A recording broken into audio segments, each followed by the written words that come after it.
noite a todos que já chegaram aqui para o nosso encontro. Bem-vindos aos Diálogos Plurais. E antes da gente começar ouvindo a Ana Paula e a Daiane, eu vou falar um pouquinho sobre o que é essa comunidade, o que é Futuros Plurais. Então, nós somos uma rede multidisciplinar e colaborativa que desenvolve iniciativas com foco em alfabetização de futuros. Nós temos vários formatos dentro da comunidade. É uma comunidade de aprendizagem experimental, colaborativa, autogerida. E um dos formatos que a gente tem é esse aqui que vocês estão participando hoje, tá? Então, sejam todos bem-vindos, sejam todos bem-vindas, sintam-se em casa. E nosso objetivo maior é gerar conhecimento e conectar pessoas. Então, a gente trouxe a Ana Paula e a Daiane para se conectarem conosco nessa noite, compartilhando o conhecimento que elas têm. Então, Dai, a palavra está contigo. Sejam todos muito bem-vindos e vamos começar. Boa noite, gente. Olha, eu estou aqui diretamente de Fortaleza e estou no meio de um jogo de futebol. Então, se vazar um pouquinho de áudio, é que o pessoal está muito animado aqui na rua. Estou na casa dos meus pais, então a gente está do lado do estádio de Castelão, então está um pouco zoadento, como diz o bom cearense. Tudo tranquilo, Dai, podemos começar. Eu quero apresentar a Ana Paula Medeiros, né? E também agradecer o convite. Para mim é sempre uma boa oportunidade, uma alegria me conectar com outras experiências. E falar um pouco da Ana Paula, né, que é essa pessoa preta, formada em História e Design, com mestrado em Tecnologia e Sociedade, atua como multiartista, educadora, designer, futurista e pesquisadora, e tem seu trabalho dedicado a compreender e promover transformação a partir da realidade latino-americana, valorizando saberes e tecnologias indígenas e negras. Ela é sócia fundadora da Makeda IF Lab, um laboratório de design especulativo que promove experiências de futuros intencionais e é membro da BSAM, que é a Black Speculative Arts Movement Brasil. Então, Ana Paula, com você a palavra, a gente está aqui super ansiosa para a sua palestra, e aí depois a gente bate papo, né? Acho que é essa a expectativa de hoje. Seja bem-vinda e o palco é todo seu. Muito obrigada. Bom, primeiro quero agradecer pelo convite para estar aqui. Futuros Plurais é uma comunidade que eu conheci no Instagram, aí passei para o WhatsApp, através do Augusto, e tenho gostado muito de participar, me sinto muito acolhida e é muito interessante, animado e caloroso tudo que acontece lá. E agradeço pelo convite. Agradeço também por todo mundo que está aqui, por ter dado um pouquinho, dedicado seu tempo para me ouvir falar. E, antes de tudo, eu agradeço também aos meus ancestrais, porque o que eu vou falar não veio da minha cabeça, o que eu vou falar veio também da minha cabeça, mas veio de muito suor, muito trabalho, muita sabedoria de quem chegou aqui antes de mim. Então, agradeço e peço licença a eles para falar também. Compartilhar. E, assim, eu trouxe uma apresentação, porque quando a gente fala do que a gente gosta, a gente pode se empolgar um pouquinho. Então, às vezes a gente se perde ou divaga demais. Então, eu trouxe para facilitar, mas pode ser uma conversa, pode ir colocando dúvidas ali no chat. Eu vou estar com a apresentação, então eu estou em outra página, eu estou com 2 telas, então eu consigo dar uma olhadinha no chat de vez em quando aqui.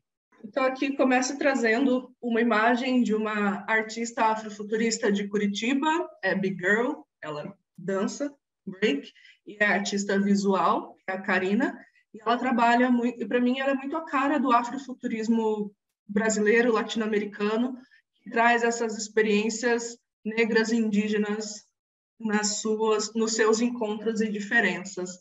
Acho que isso é uma das diferenças que o afrofuturismo brasileiro tem, de conversar muito, muito, muito mesmo com as experiências indígenas, porque a gente tem muitas experiências em comum. Quando a gente olha para o afrofuturismo estadunidense, ele já não traz isso, né? É bem mais fácil de dividir o afrofuturismo do futurismo indígena. Então, o que eu vou trazer aqui é essa junção dessas 2 coisas que a gente tem na América Latina.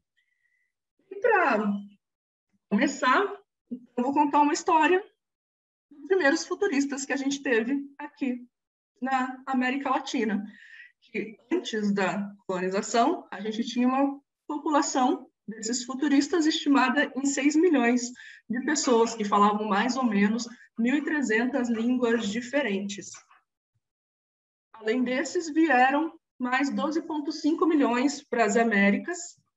Só para o Brasil, 4,9 milhões de africanos foram trazidos para cá. E cada um desses povos, indígenas, africanos, tinham seus modos de pensar futuro.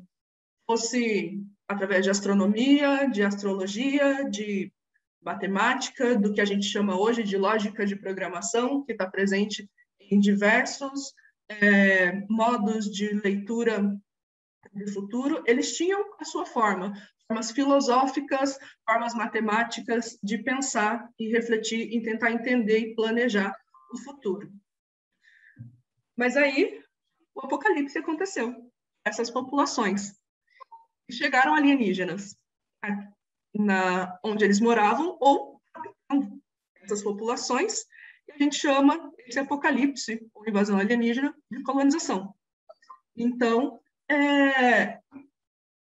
esses povos que tinham o seu jeito de pensar futuro, as suas vivências, as suas civilizações, perderam todo o que eles tinham de conhecido de um dia para o outro, né? De um dia para o outro não, mas num processo muito rápido ali com essa colonização.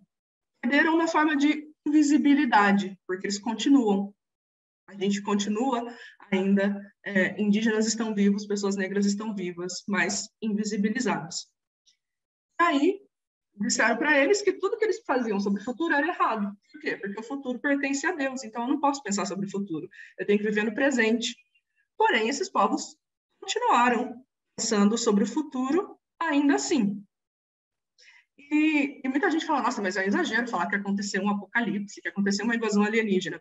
Mas apocalipse é literalmente um evento de grande de grande porte, que vai aterrorizar, que vai mudar completamente a realidade que a gente vive. É isso que aconteceu com esses povos, assim como uma invasão alienígena. Alguém de fora vem, invade o seu território, uma abdução alguém vai tirar você daquilo e vai te levar para outro planeta, no caso foi para outro continente, mas que para eles pode ter sido lido como um outro planeta. E esse apocalipse, ele tem ramificações ainda hoje, em como a gente pensa sobre o futuro. E essa ramificação, ela vem na forma de uma coisa chamada colonialidade. E por causa dessa colonialidade, é difícil para a gente pensar sobre o futuro, porque disseram que era errado fazer isso. E aí, é sobre isso, então, sobre essa colonialidade, a gente vai falar hoje, como desconstruir, como lutar contra essa colonialidade. A gente vai fazer cenário de futuro, quando a gente vai trabalhar com foresight, quando a gente vai trabalhar com futuros. Como lutar contra tudo que colocaram na nossa cabeça, que era avançado, tecnológico, bom, ruim, como que isso faz parte do nosso imaginário e afeta a gente muito mais do que a gente pensa quando a gente está desenvolvendo alguma coisa. E aí eu trago um sociólogo uruguaio, que é o Aníbal Quijano, que desenvolveu a ideia, né, o conceito de colonialidade do poder. É o quê?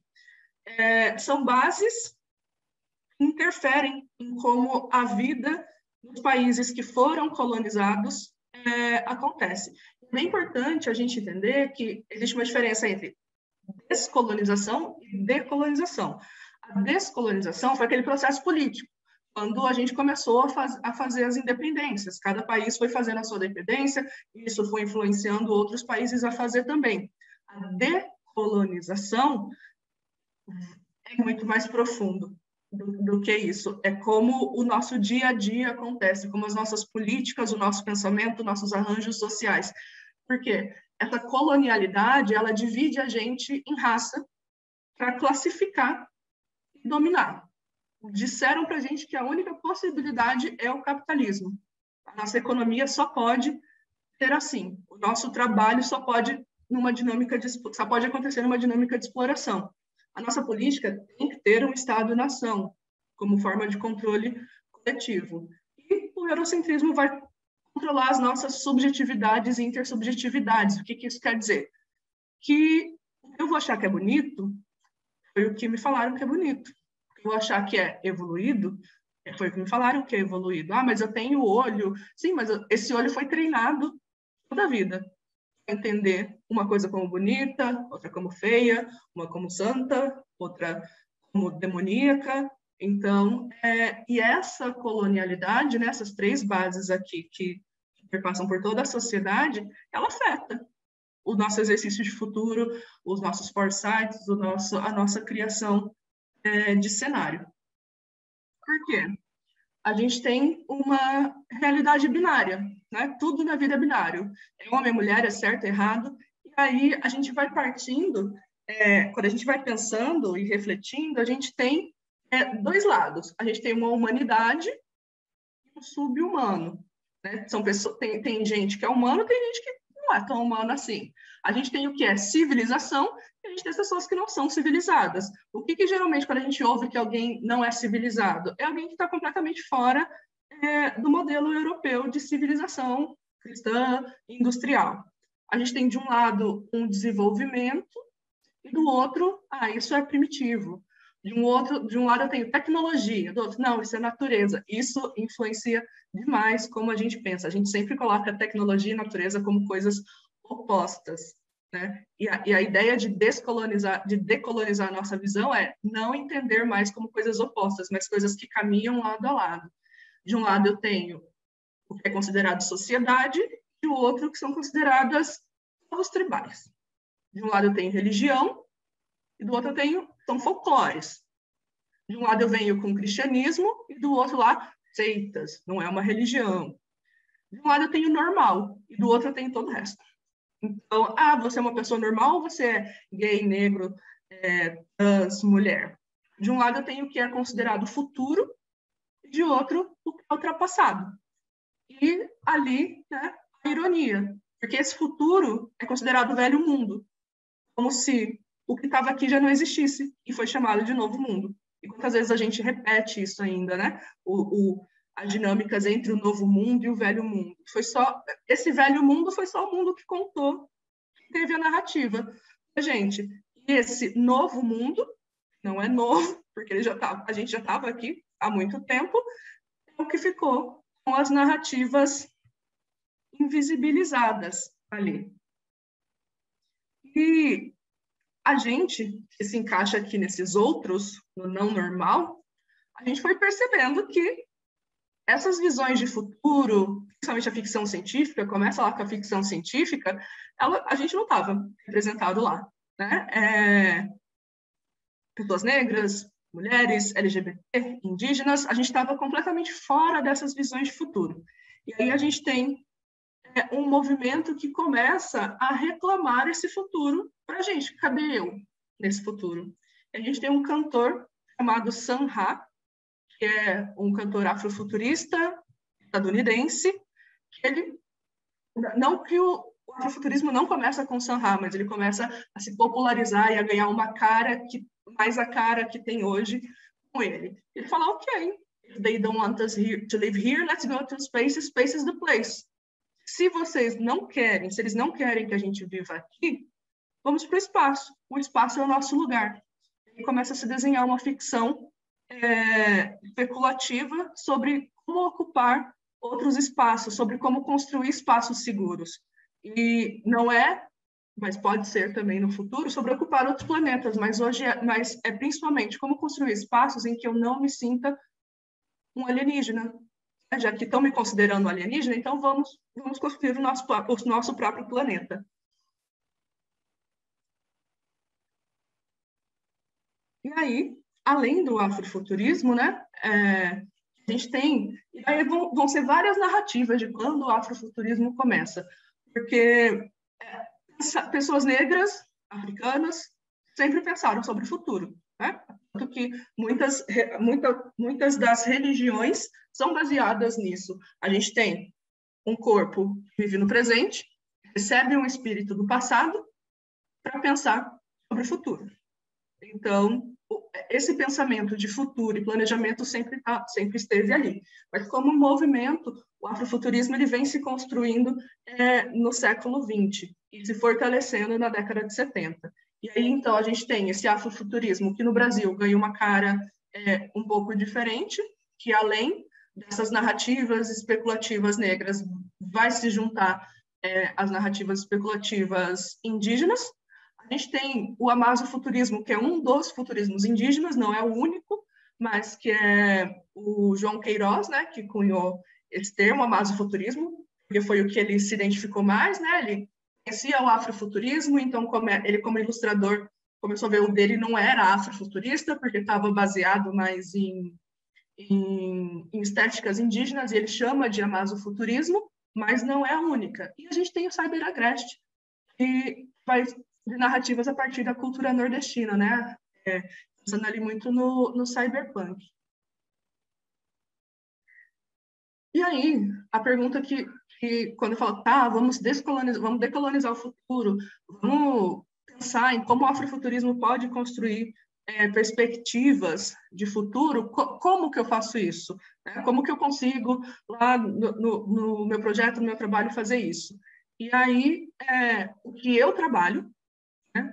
Porque existem N perspectivas diferentes e possibilidades de trabalhar dentro disso, mas a partir do decolonialismo. Então, primeira coisa, tentar inverter esse mapa na nossa cabeça, tentar entender como essa Abya Yala, que é como os originários têm chamado a América, porque a América é um nome que veio do colonizador, né? Ele veio aqui, matou e ganhou um prêmio, né? Descobriu e ganhou um prêmio. Ou povos pré-colombianos. Não, povos pré-coloniais. Eles estavam aqui antes, né? Não vamos dar prêmios para quem não merece. Então, primeira parte do decolonialismo, entender, nós por nós, o que a gente tem de rico, de tecnológico, de técnica, de sabedoria aqui. A mefricanidade da Lélia Gonzalez, eu acredito que é essencial, assim, para quando a gente vai pensar Brasil, e é um conceito que mudou a minha vida, vindo de uma família que é extremamente miscigenada entre indígenas, negros e Oriente Médio. E Lélia Gonzalez é uma pessoa que é uma mulher que a gente precisa ler, né? Que devia estar em todos os vestibulares, que devia estar nas escolas.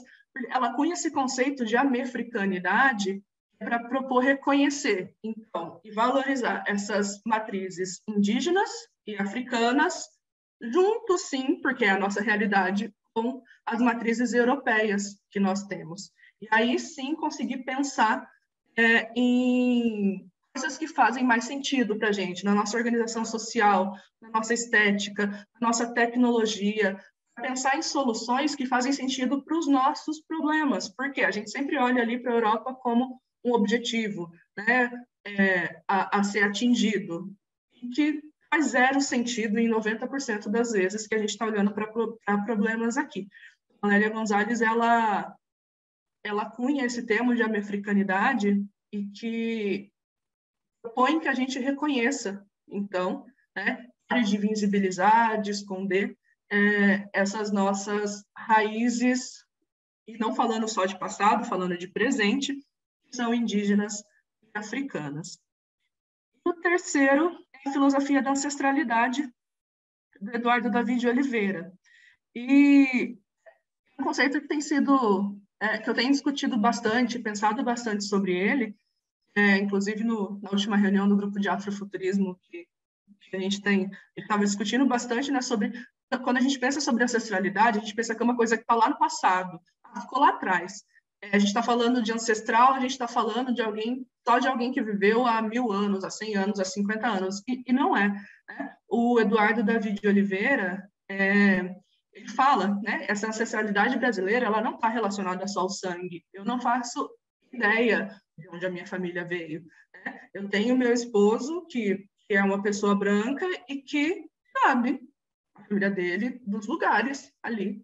A parte branca da família dele, ele sabe de onde veio. A parte indígena, ele não sabe, né? Mas a parte branca, ele sabe exatamente de que países vieram, de que região, que língua eles falavam, tem os documentos, Eu não tenho esses documentos da minha família, nem da parte negra, nem da parte indígena, nem da parte turca. Não tenho nada disso. E aí, como que a gente vai falar de ancestralidade por sangue? Então, ele fala que a ancestralidade é uma coisa que vai sendo construída no dia a dia, através de identificações que a gente tem aqui, através de identificações e de redescobertas que a gente vai fazendo, porque é muito importante a gente não reproduzir aquela narrativa de que eles mataram todo mundo quando chegaram aqui. Não, eles mataram, né? Houve um genocídio, mas pessoas indígenas estão aqui, pessoas negras estão aqui. Então, essa ancestralidade, ela é construída no dia a dia, nos nossos terreiros, nas nossas músicas, nas nossas relações, na nossa comida, nas nossas pesquisas, na nossa subjetividade, na nossa estética. Ela é construída no dia a dia. Então, a partir desses três pilares, né, que cada um desses vai se desmembrar em vários outros, é que eu acredito que é possível pensar em futuros que levem em conta tecnologia, religião, forma de pensar indígenas, africanas e brasileiras, né, e latino-americanas que façam sentido a gente. Não apenas, isso é uma história, isso é um folclore, olha que legal, eles acreditam que o sol é um deus, mas o que tem de filosófico por trás disso? A gente sempre coloca como se eles fossem... A gente trata, muitas vezes, a história, a mitologia dos povos africanos e dos povos indígenas de uma forma meio infantil, né? Fala, que bonitinho, né? Que lindo, mas não é real. Não, o que tem de filosófico, o que tem de conhecimento, o que tem de tecnologia por trás disso, eu posso aplicar para construir uma realidade, um futuro melhor. Aí a gente vai, então, conseguir pensar em um processo que vai não só utilizar a nossa dor, porque todo mundo, olha a escravidão, olha, mataram todo mundo. Não é só isso que tem falar sobre povos indígenas, sobre povos africanos. A gente tem muito conhecimento para acessar, né? E aí a gente vai, então, procurar inspirações nesses outros lugares. E é nesse lugar que o afrofuturismo está. Eu trouxe aqui uma definição, peço licença para ler essa definição, que é do Reinaldo Anderson, que é o coordenador da ABSAM nos Estados Unidos. E bem importante também, uma coisa quando a gente fala, mas o afrofuturismo não é uma coisa muito estadunidense, o Brasil está copiando. Quando a gente está falando de pessoas negras, a gente fala de uma coisa que chama panafricanismo.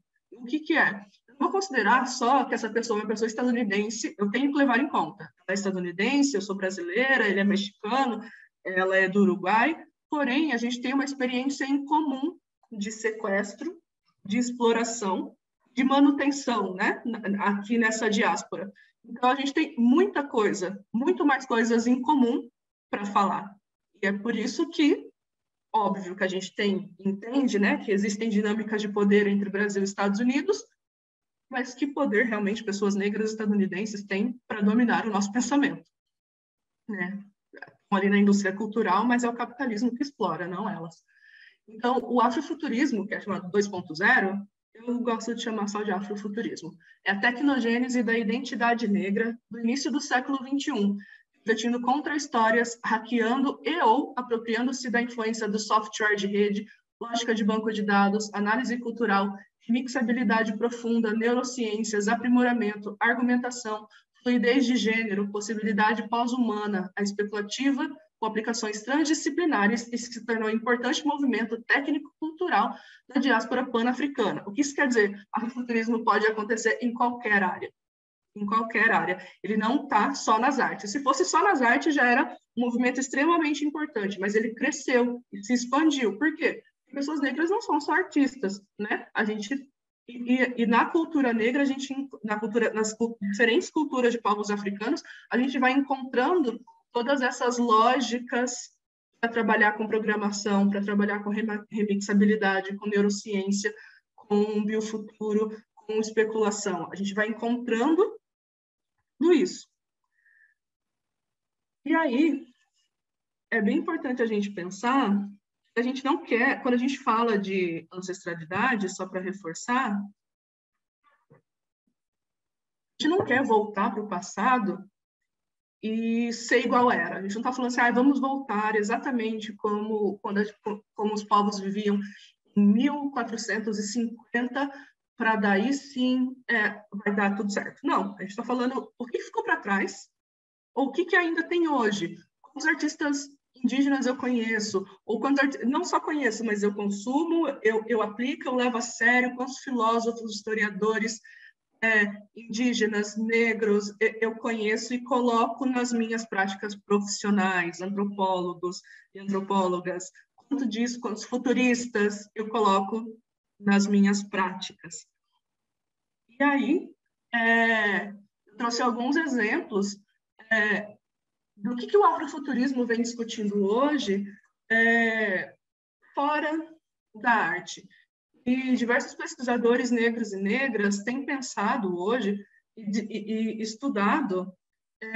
A minha conexão apareceu aqui que está instável. Tá tudo bem? Vocês estão conseguindo ver tudo e me ouvir ou está cortando? Tudo bem? Tá, obrigada. Se começar a cortar, me avisem, por favor. E o que tem nesse jogo de búzios? Ele é só religioso? Se fosse só religioso, já seria extremamente importante, né? Mas ele tem uma lógica matemática algorítmica por trás do jogo, uma lógica de programação, de análise combinatória, de análise de dados, uma análise que beira análise sociológica, de entendimento do contexto e das noções de justiça social. Então, o que pesquisadores e pesquisadoras afrofuturistas têm trabalhado hoje? Como que eu posso usar esse jogo de búzios para entender e desenvolver programas, metodologias de ensino de matemática, desenvolver programa social a partir da sabedoria dos orixás, dessas filosofias, entender os próprios orixás como tecnologias que, além daquela visão folclórica que o Brasil tem de orixá fora dos terreiros, né? Então, nisso daqui, que para muita gente parece só religioso, alegre, adivinhação, eu tenho uma filosofia, eu tenho uma lógica por trás disso. Falando dos povos indígenas, a gente tem ali o Ailton Krenak, que é um pesquisador extremamente importante, um pensador extremamente importante hoje para a gente, e que fala, então, desses sonhos como uma ferramenta tecnológica para a construção do cenário foresight.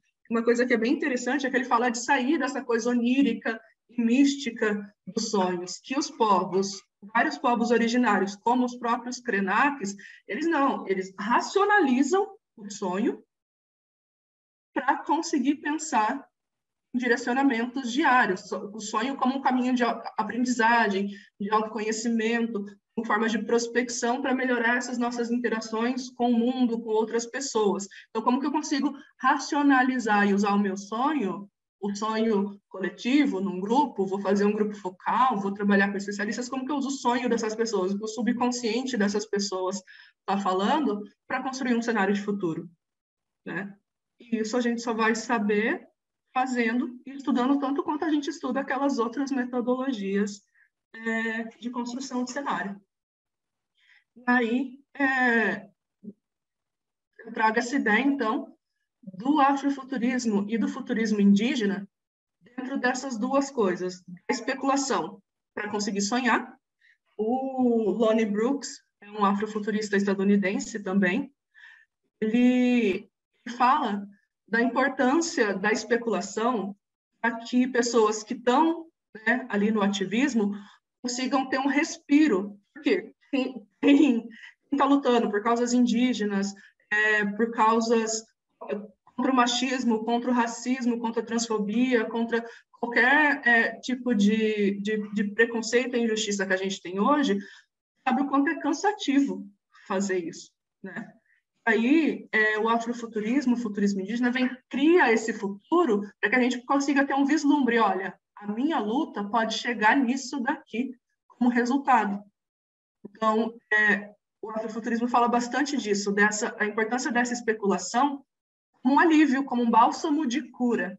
E aí, a partir dessa cura, desse respiro, eu consigo prospectar. Eu consigo, então, pensar, enxergar outras possibilidades para materializar e planejar esses futuros.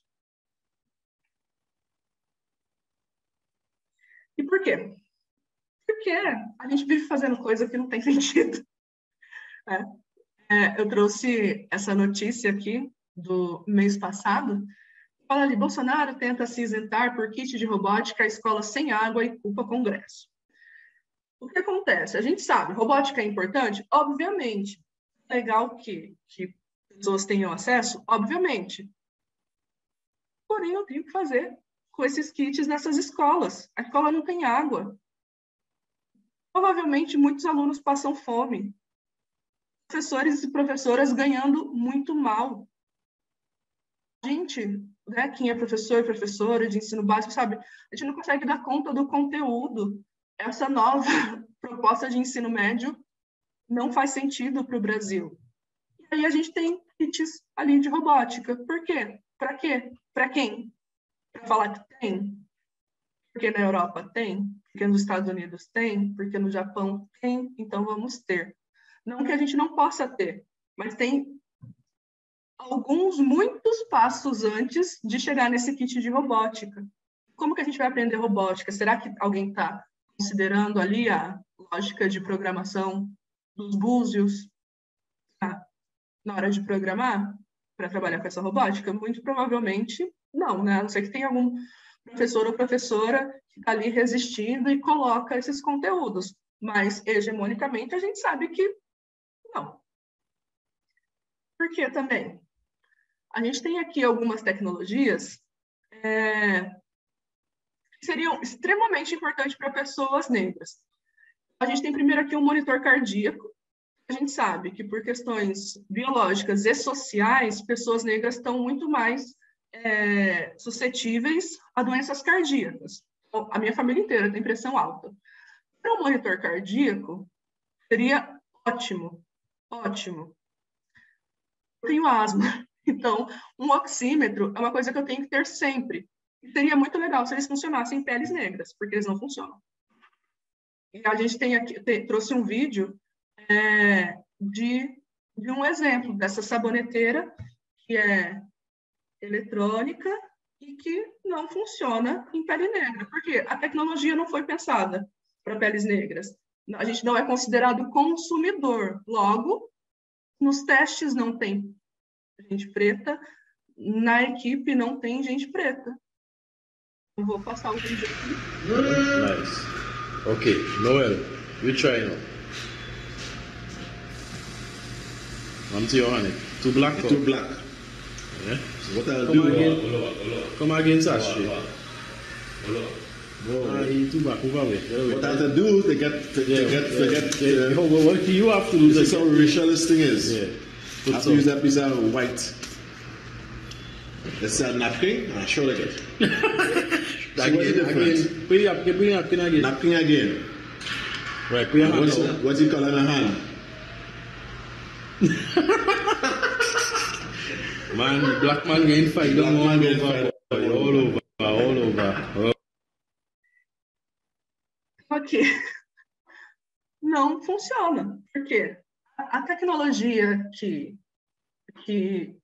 promove isso, quando eu coloco o monitor cardíaco, ele diz, só falta aparecer assim, você está morta. Ele não reconhece. A pulseira do monitor cardíaco não reconhece meu batimento cardíaco, porque é feito através de penetração de luz na pele e só funciona em peles claras. Não, quanto mais pigmentada a pele, mais dificuldade. E tem pessoas com a pele muito mais escura que a minha, ainda pensar, eu sou dark skin, mas ainda tem gente com a pele muito mais escura. Não funciona. Por quê? Porque ninguém pensou que pessoas negras poderiam usar. Então, quando a gente tem ali, quem estava nesse grupo de teste, quem desenvolveu essa tecnologia, pensa, o monitor cardíaco seria extremamente importante para a gente poder utilizar. Porque a gente tem pesquisas que mostram que, além da parte biológica, o racismo provoca muito mais ataques cardíacos em pessoas negras. Então, pessoas negras morrem mais de ataque cardíaco e de doenças cardíacas. Ter um monitor cardíaco provavelmente salvaria muitas vidas. Mas a tecnologia não funciona para a gente.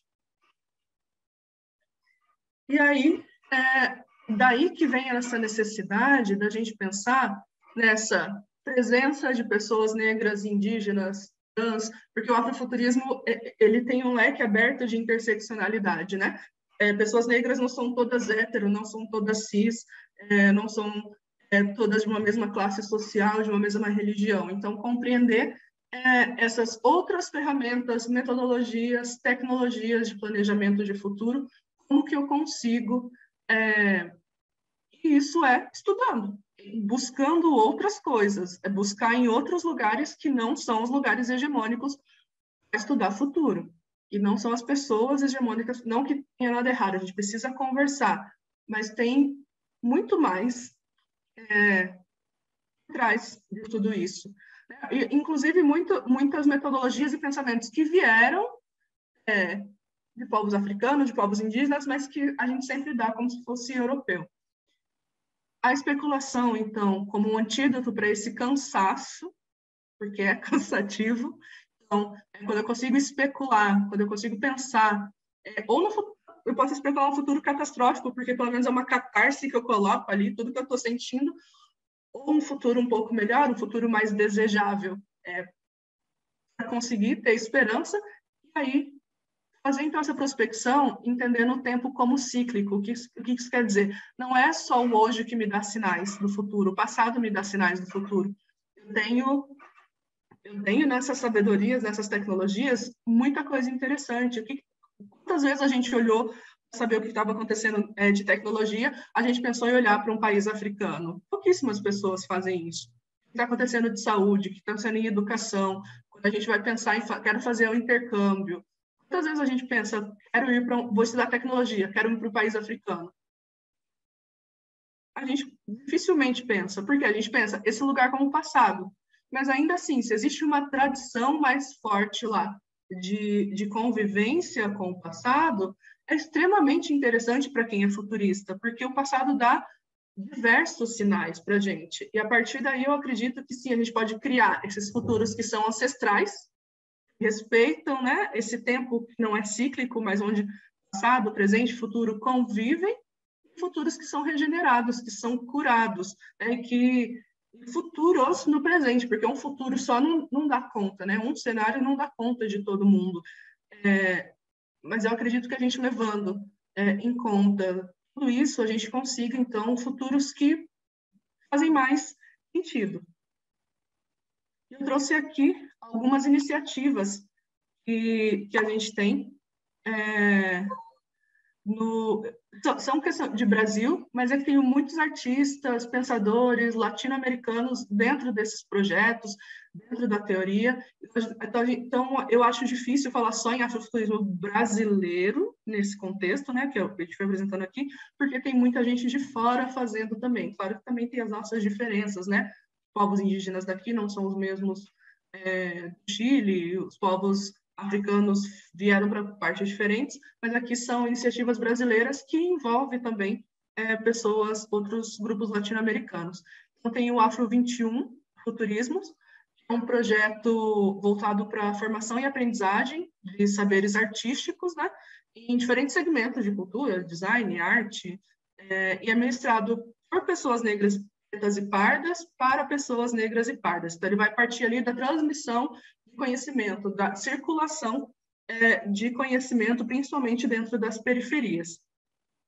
O Sankofa, um projeto que estreou no São Paulo Fashion Week no ano passado, e é um projeto de moda pautado na filosofia afrofuturista. Então, se a gente tem ali uma ideia de estética afrofuturista e olha para cá, provavelmente a gente vai falar assim, isso não é afrofuturista, então por que está aqui? Mas é para entender isso, o afrofuturismo para além dessa estética e que muito mais coisas podem ser uma estética afrofuturista. Então, foram marcas de diversos lugares do Brasil, não só São Paulo, que geralmente São Paulo e Rio de Janeiro que desfila no Fashion Week, né? E que levou para a passarela, levou de terreiro tocando. Eu assisti todos os desfiles do Projeto Sankofa e eu chorei do início ao fim, porque foi a primeira vez que eu fui no evento de moda e eu não era uma das 2, 3 pessoas negras que estavam lá. Eu não estava assistindo um desfile que falava que tudo sobre mim era feio, e eu estava vendo técnicas, tecnologia, filosofia que eram muito reconhecíveis para mim. Então, em um dos desfiles, entrou um Moyá dançando ali como tecnologia de design de moda. E ali entrou funkeiro, teve protesto no meio da passarela, teve de verdade pessoas deficientes na passarela. Então, para a gente pensar como o afrofuturismo, ele vem pensar, né, em diversas interseccionalidades, ali no São Paulo Fashion Week. Tem o Afrofuturismas Arte STEAM, que é um projeto da Zaica, que é uma cientista e multiartista afrofuturista aqui de Belo Horizonte, que também vai pensar e promover participação de pessoas negras na arte, ciência e tecnologia por meio da educação. Tem a BSAM, que é a Black Speculative Arts Movement, que começa nos Estados Unidos, mas que hoje está presente em países africanos, países latino-americanos e na América do Norte. Não consigo lembrar se tem na Europa também. A gente tem o Reflorestar Mentes, que é um projeto da AMIGA, que é a Associação de Mulheres Indígenas, e que luta e que está reescrevendo, então, né, essa relação com os dos povos tradicionais da terra, da questão de demarcação de território, estão pensando essa demarcação de território como formas de regeneração para o ambiente, principalmente na Amazônia, como enfrentamento dessa crise climática que a gente passa. Tem a plataforma Sarah Bartman, é uma plataforma para educadores, porque a gente sabe que tem a lei, e que a lei não é cumprida dentro das escolas, na maioria das vezes, porque os professores não têm formação, ou não veem necessidade, ou não veem sentido em ensinar a cultura afro-brasileira, que inclui cultura indígena. Então, ali, ela tem materiais para que a gente trabalhe dentro da sala de aula. E tem o Movimento Orgulho Crespo, qual faz parte, não sei se o Roger está aí também ainda, mas faz parte da Marcha do Orgulho Crespo de Curitiba, mas que é um movimento nacional e que pensa, então, na valorização, em redefinir essa relação que pessoas negras têm com seus cabelos, porque a questão do cabelo, historicamente, ela era colocada como um cabelo que era ultrapassado, antiquado, que não combinava com a modernidade que o Brasil queria, e a gente mostra que sim, né? Quando a gente olha lá para o Pantera Negra, se você não prestou atenção nisso, assista de novo, nenhuma mulher em Wakanda tem cabelo alisado. Quer dizer que se alisar o cabelo deixa de ser uma pessoa negra? Não. Mas que existem muitas outras possibilidades do que alisar o cabelo. Eu tô falando demais, né? Já foi 50 minutos. Mas último slide. Aqui, a Maqueda, então, é um laboratório que comecei junto com duas amigas, a Bibi e a Nathalie, não sei se elas estão aqui, mas é um laboratório de futuros intencionais, e que o afrofuturismo é uma das partes, né, que a gente traz ali para pensar esse futuro. Então, a gente pensa a criação e estratégia de futuros regenerados através de uma reflexão crítica coletiva, que é extremamente importante para o afrofuturismo, para pensar esses futuros e criar então, futuros, a gente parte ali do pessimismo do absurdo, de pensar que essa catarse desse pessimismo mesmo apocalíptico que a gente tem, e trazer futuros regenerados que levem em conta essa ancestralidade que é construída diariamente e as politopias possíveis, né? Porque sair do binarismo utopia e distopia, tem muita coisa entre, e é importante que a gente leve em conta isso os nossos cenários de futuro. E é isso. Aqui estão os meus contatos, para quem quiser conversar mais. Como vocês viram, eu gosto de falar disso. E quem quiser fazer perguntas, à vontade. Quem quiser fazer pergunta, discordar, concordar, eu estou aberta.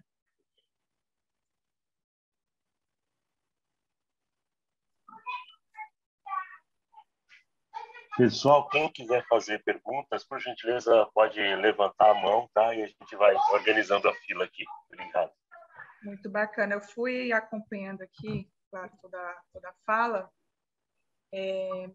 Ana, e tem vários pontos aqui de conexão com o que eu estudo, assim. Eu comecei o meu mestrado em mudança social estudando desenvolvimento sustentável.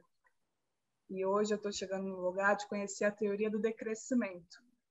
E aí, conversa muito com o que você está colocando, né? E eu fui fazendo aqui algumas anotações, eu peço palavrinha para amarrar algumas coisas, e aí no final tem uma perguntinha para você. Tem duas, na verdade. Você citou aí o Tom Krenak, é difícil falar desse assunto sem trazer Krenak para a mesa, para a roda, e ele fala, né, em vez de imaginar mundos, a gente os consome. Né? E aí essa ideia, né, do desenvolvimento sustentável, que é a minha pauta, minha área de estudo, né, a teoria do decrescimento, por exemplo, vai dizer que sustentabilidade e desenvolvimento são termos, são conceitos contraditórios, porque não existe desenvolvimento sem que haja destruição. Né? Tanto que, para mim, é um pouco delicado, por exemplo, trabalhar com capitalismo consciente. Né? Para mim, são coisas bem contraditórias. Né?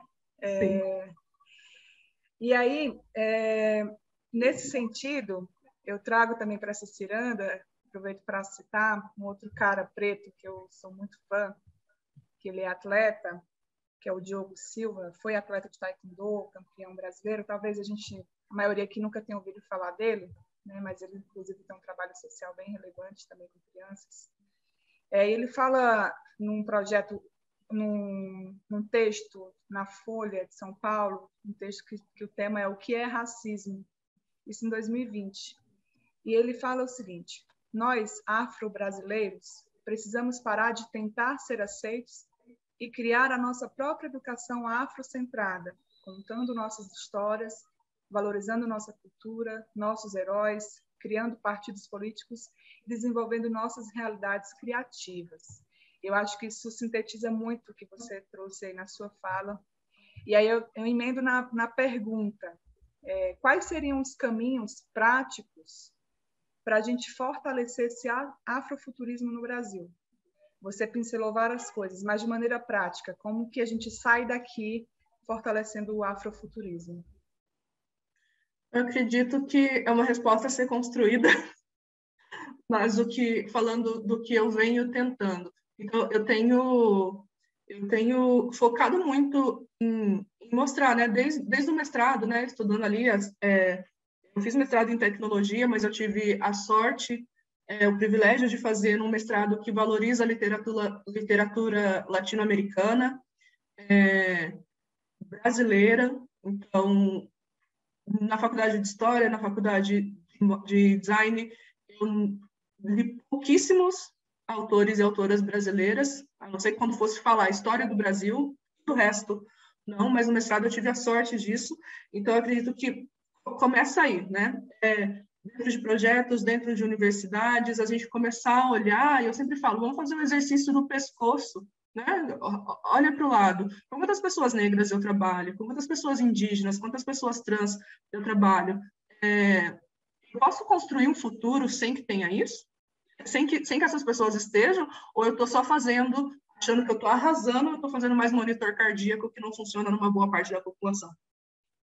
E aí, eu tenho focado bastante nisso, e nas minhas práticas, demonstrar que o afrofuturismo ele está na arte, né? Também sou artista, trabalho com dança, estou voltando para ilustração e para trabalhar com tecido agora, mas ele é muito além, né? Tem um livro, toda vez que eu vou falar dele, assim que acabar, eu lembro do nome do autor.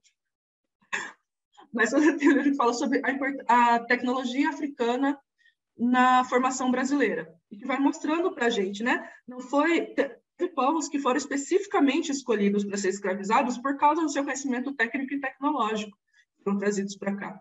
Então, não ficou ali. Óbvio que teve uma interrupção no que a gente considera desenvolvimento por causa do processo de colonização, mas ainda tem muita coisa, muita riqueza técnica, tecnológica, filosófica para a gente olhar para lá. Então, a primeira coisa que eu acredito é olhar para as nossas referências. O que a gente está fazendo?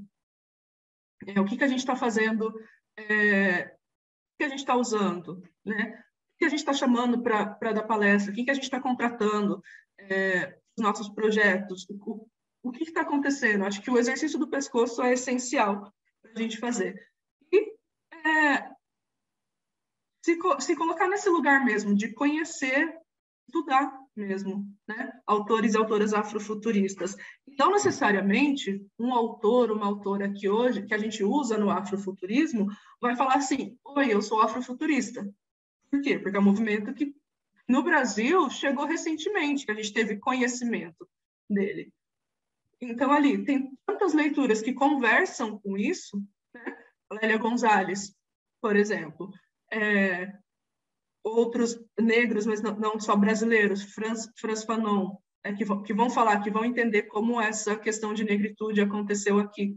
Então, eu acredito que é extremamente importante a gente começar a questionar mesmo, né, o que a gente está fazendo. É um exercício diário, né? Ali na minha dissertação eu trouxe um conceito de afrofuturismo que hoje já não é mais, e isso é bem interessante. Eu estava fazendo um curso de futurismo indígena, e a visão de cosmologia que ele trouxe foi muito interessante, porque ele falou de um ativista que morreu recentemente, como parte da cosmovisão deles. E a gente sempre olha, não, está lá atrás, né? A cosmovisão do que eles acreditavam há 500 anos atrás. Então, entender que pessoas negras, pessoas indígenas, a gente está vivo, a gente está produzindo conhecimento, né? E entender como que isso faz parte dessa construção de futuro. Legal, isso me lembra também Cazuza, que disse, né, cantou, eu vejo o futuro repetir o passado, e aí a gente, né, nessa coisa, assim, a gente não quer repetir esse passado que nos inviabilizou, né, nos invisibilizou, né, que você trouxe isso, assim. E aí, nós vivemos na sociedade do dinheiro, e você trouxe ali algumas iniciativas interessantíssimas. Eu queria entender um pouco, eu trabalho com sociedade civil organizada, eu trabalho com fortalecimento de ONGs, e dinheiro sempre é uma pauta, né? Porque a gente não faz mudança social se a gente não tiver dinheiro, já que nós estamos na sociedade do dinheiro. E eu queria entender um pouquinho como que vocês, né, desse movimento, estou me colocando à parte, mas eu faço parte dele também, né, de alguma maneira, mas como que vocês, que têm essas iniciativas afrocentradas, estão pensando sobre a forma de impactar em como o financiamento é feito. Não sei se a pergunta ela está compreensível, mas só para contextualizar um pouquinho. Hoje, o grande debate que a gente tem no terceiro setor, por exemplo, é que a forma que o investimento é feito, ele está muito concentrado em um certo tipo de causa, em um certo perfil de organização. Então, não adianta só injetar mais dinheiro. Isso não vai resolver os nossos problemas. O que nós temos que influenciar é a forma como esse dinheiro é investido nas organizações. A flexibilidade que é feita, considerando os tipos de organizações, os seus níveis, né, essas capacidades de gerir recursos. Então, vocês têm dialogado sobre isso? Como acessar esses recursos e como dialogar com os investidores? Bastante. E não temos resposta. Porque, que nem você falou, uma das bases da decolonização é o capitalismo não funciona. Porém, vivemos nele, temos contas para pagar e é aí que muita gente morre, né?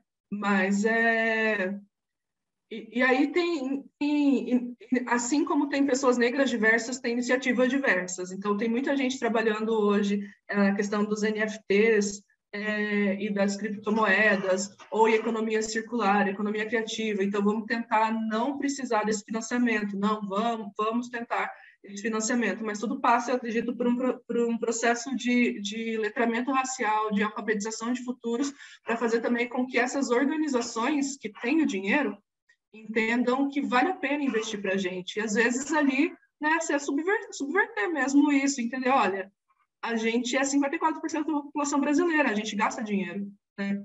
Investe na gente que a gente vai devolver esse dinheiro para o capitalismo, né? Às vezes a gente precisa subverter isso. Eu acredito que não existe uma resposta, mas tem vários processos. Eu conheço a futurista que está ali focada em NFT, outras que estão em dar formação para comunidades para que consigam desenvolver projetos que passem em projetos de lei, para conseguir isso ali via Estado. Outros que estão ali tentando entrar dentro do que é mais business mesmo, do que é negócio, fazer projeto com a ONU, fazer projeto com a Unesco, ou economia solidária.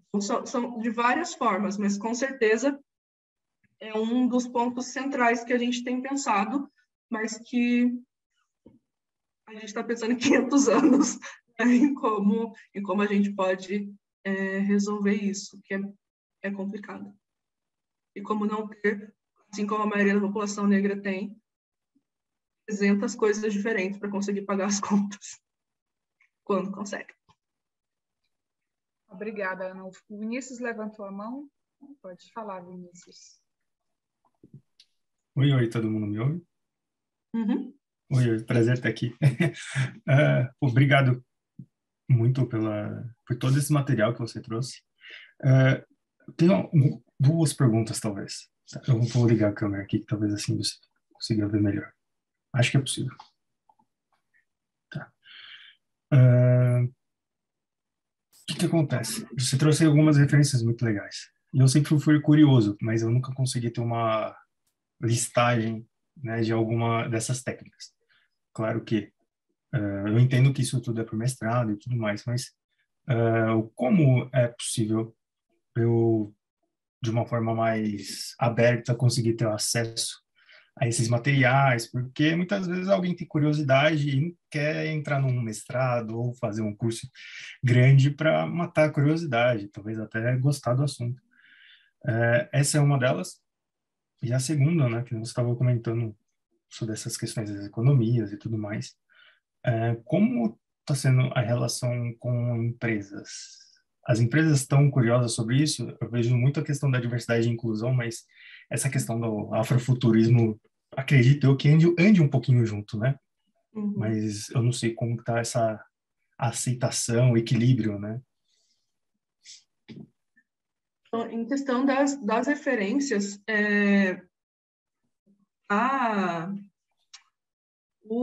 você deve conhecer o COPENI, que é um congresso de pesquisadores negros, né? E tem a associação. Ali a gente tem vários eixos e sempre nesses congressos tem o estado da arte do que a gente está pesquisando, né? E principalmente, né, não só nas áreas de humanas, mas de exatas, sociais aplicadas, é muito interessante sempre ver que conexões estão sendo feitas ali. Então, é um lugar de acesso. E, apesar de serem poucos, mas quando a gente procura ali programação Búzios, programação Candomblé, matemática Mancala, né, que é um jogo, é uma família de jogos africanos. A gente tem já alguma produção sobre isso, mesmo que elas sejam poucas, a gente ainda tem. No meu projeto de doutorado, né, eu também estou fazendo essas conexões, né, das metodologias de foresight com o afrofuturismo para trabalhar especificamente dentro do design de moda. Eu estou entrevistar. Então, por exemplo, uma das designers do projeto Sankofa, ela é candomblessista. Então, muito parte do processo criativo dela vem do candomblé. Então, eu quero entender, eu vou entrevistar ela. Como que você faz isso? Né? E aí eu acredito que muito da gente procurar, né, autores indígenas, autores brasileiros, autores africanos, para entender como é isso, né? Eu tenho me interessado bastante também pela produção científica da África do Sul, que conversa muito, né, por ter uma questão racial complicada, né, também ali, interracial, não parecida, né, não a mesma, mas parecida com o Brasil. Então, eles têm também uma produção que fala muito sobre isso, né, e de pessoas negras que são invisibilizadas. Então, eu acredito que da gente sair conversando. Eu sou extremamente introvertida, então, assim, sair conversando e entrevistar pessoas, para mim, é uma coisa extremamente difícil, mas são as barreiras, né? Que a gente tem que aí, manda um WhatsApp, manda um e-mail, uma mensagem no Instagram, e a gente ir conhecendo, né? Eu tenho um perfil aí no Instagram para falar sobre isso, não estou conseguindo me dedicar tanto a ele quanto isso, mas a minha ideia era essa mesmo, de popularizar, né, de divulgar essas iniciativas, né? Porque às vezes eu vejo uma página ali que faz com a minha cabeça a publicação e tem 200 pessoas seguindo, né? Devia ter milhões de pessoas seguindo aquela página. Então, procurar, né? Tem as associações, tem a Absa Brasil, a Associação de Futuristas Negros, e seguindo, né? Pessoas que estão fazendo isso. Sobre o mundo dos negócios, é complicado. Porque geralmente o que acontece? Eles chamam a gente vai lá, dá uma palestra, dá uma formação, eles pegam o que é interessante e o resto joga fora. Mas a gente está conversando. Então, a Maqueda, por exemplo, está estabelecendo parcerias com universidades que são privadas, com empresas de consultoria, com universidades fora do Brasil, né? Então, a gente tenta estabelecendo parcerias, aos poucos, né? Não, se a gente for procurar, a gente não vai encontrar ali nas lideranças de futurismo dentro das empresas, a gente não vai encontrar afrofuturistas, não é isso. Mas, sim, eles se interessam e muito por entender, por estar começando algumas empresas a entender que a gente é 54% da população e que a gente consome, né? Só da indústria cosmética, por exemplo, quanto mulheres negras, pessoas negras consomem, né? Então, passos de formiga, mas bem pequenos mesmo, mas o que tem mais procurado é a questão educacional. Então, o que a gente mais tem contato, que é a minha maior experiência como futurista, é dentro da educação, dentro do futuro da educação. Principalmente com essa mudança aí de ensino médio, mas as faculdades têm procurado também, até porque algum tempo atrás, pelo menos, né, pessoas negras e indígenas tiveram mais acesso às universidades. A gente tem muitos pesquisadores e pesquisadoras negros e indígenas hoje, muito mais do que antes a gente tinha. Então, as universidades estão começando a se interessar, né? O afrofuturismo, o que eu consigo fazer aqui dentro? E porque também teve um hype, né? Principalmente depois do Pantera Negra. Não apenas ele, né? O George Floyd também, né? O Sim, George Floyd foi um boom assustador. Sim, Obrigado, então, viu? sim, então. E aí a gente vai, né, tentando subverter e entrar, né? Mostrar que a gente está aqui, que a gente existe e que a gente está falando coisas que fazem sentido não só para a gente, porque muitas vezes as pessoas acham que o que a gente está falando só faz sentido para pessoas negras. Não, a gente só está falando da nossa perspectiva, porque sempre falaram para a gente o que a gente devia pensar, consumir, ser. A gente está falando da nossa perspectiva, como que a gente está vivendo aqui no Brasil. E aí alguém falou ali, deixa eu ver, a Jéssica falou do Sankofa, né? E é extremamente interessante, né? O Sankofa, ele é o da Adinkras no geral, né? Eles são extremamente importantes e poder trabalhar com isso poder trabalhar com os Adinkras, falar de afroempreendedorismo, em vez de usar um conceito de afroempreendedorismo, eu poder procurar lá um Adinkra, que é uma filosofia africana, e procurar como que a questão de comercialização é entendida dentro dessa filosofia, poder usar isso, muita diferença para mim. Essa liberdade de uma orientadora que não é negra, dentro de um programa de pós-graduação, isso é muito importante para pessoas que não são negras, não são indígenas, e que estão em espaços de poder. Provavelmente essas pessoas não têm a vivência, mas estarem abertas a trabalhar. Então, eu tive uma orientadora que estava aberta e que abraçou esse tema junto comigo, né? E que ela não conhecia, mas ela, não, vamos escrever, vai dar certo, vamos colocar, vamos analisar, vamos usar essa filosofia assim. Porque quem ocupa espaços de poder hoje ainda são pessoas brancas. A gente precisa que essas pessoas sejam aliadas. É extremamente importante. E também, para construir os nossos espaços, a gente precisa acessar alguns. Então, é importante que a gente consiga ali, né, o Sankofa, olha para o passado, o que tem de interessante, o que não tem de interessante, e aí a gente começa a conseguir construir, pensar melhor sobre esse futuro. A Rosa colocou ali também do Lúcio Henao, é um futurista extremamente interessante, que fala sobre perspectivas futuristas, e eu entrei em contato com ele numa palestra da APF, e a gente tem muita coisa interessante sendo desenvolvida na América Latina. A gente precisa começar a olhar para isso, sabe? Ana, fiquei com uma dúvida. Na verdade, a pergunta ela pode ser para você e para a Daiane também, né? Como que vocês enxergam hoje a presença do afrofuturismo pelas regiões do Brasil? Vocês entendem que isso já é algo amplamente percebido pelo país inteiro ou ainda está concentrado em algumas regiões? E se está concentrado ainda, por que isso acontece?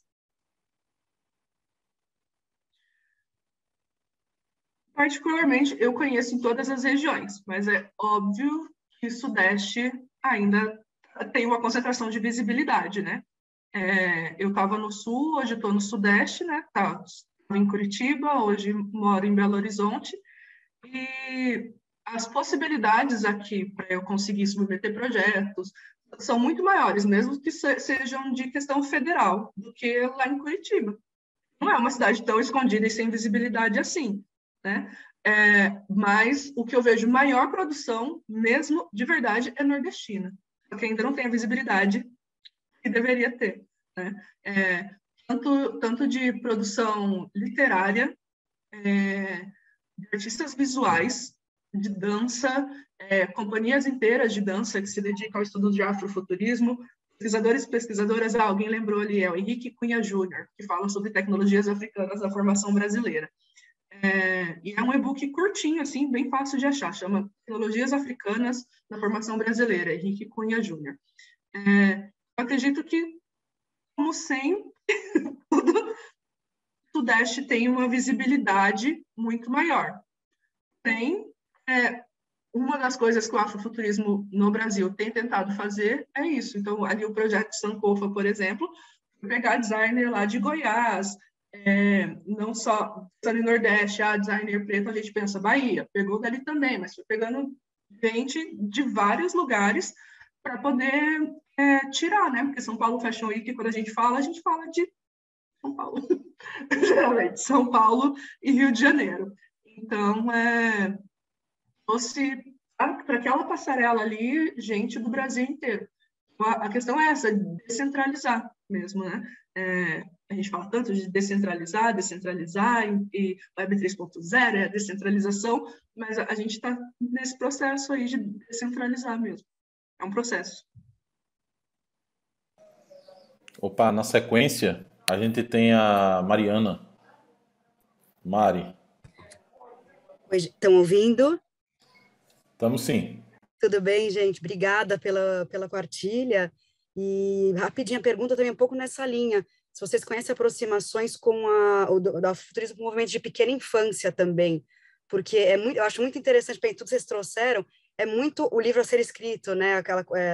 Não tem, a inocência que a gente chama, né, que não é uma inocência da criança, se a gente começa ali esse trabalho, é muito diferente, para eles é todo mundo igual, eles não percebem essas diferenças, enquanto não tem ainda exposição a toda essa herança cultural que a gente tem, para eles é tudo igual, não tem diferença, né? Então, existem movimentos que estão aproximando o futurismo com a pequena infância, vocês conhecem alguma coisa? A Daiane quer falar? Você pode responder, eu ainda vou responder a pergunta anterior da Natália. Sim, uma das... Não só do afrofuturismo, mas do movimento negro em geral, né?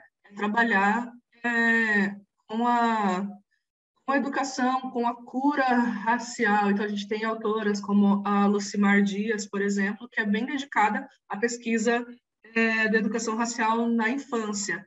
Na Marcha do Orgulho Crespo, né, nas marchas que a gente tem pelo Brasil, as oficinas, o nosso primeiro foco são as crianças, porque, claro, a gente trabalha com pessoas adultas, porque a gente tem muita coisa para curar, né, um processo para curar, mas a gente tem boa parte das atividades dedicadas a pensar em acolhimento, em empoderamento, em apresentar outras possibilidades para crianças negras.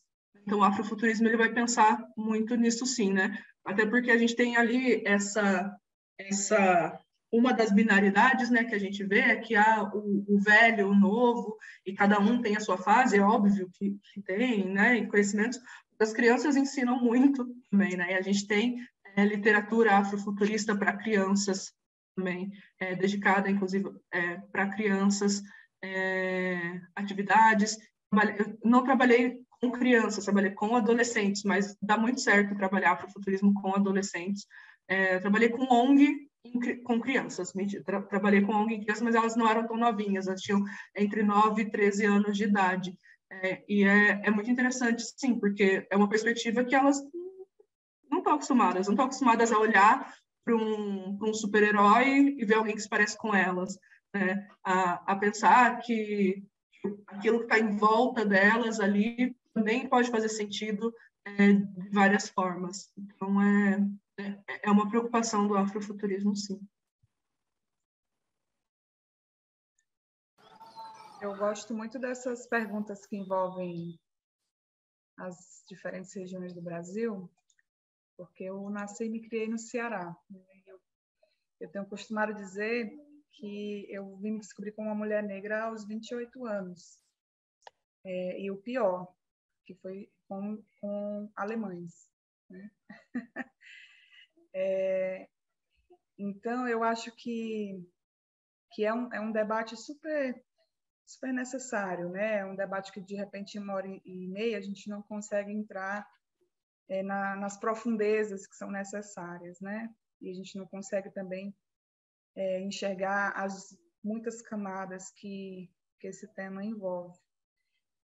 Mas quando vem esse tema, eu fico pensando, aqui no Ceará,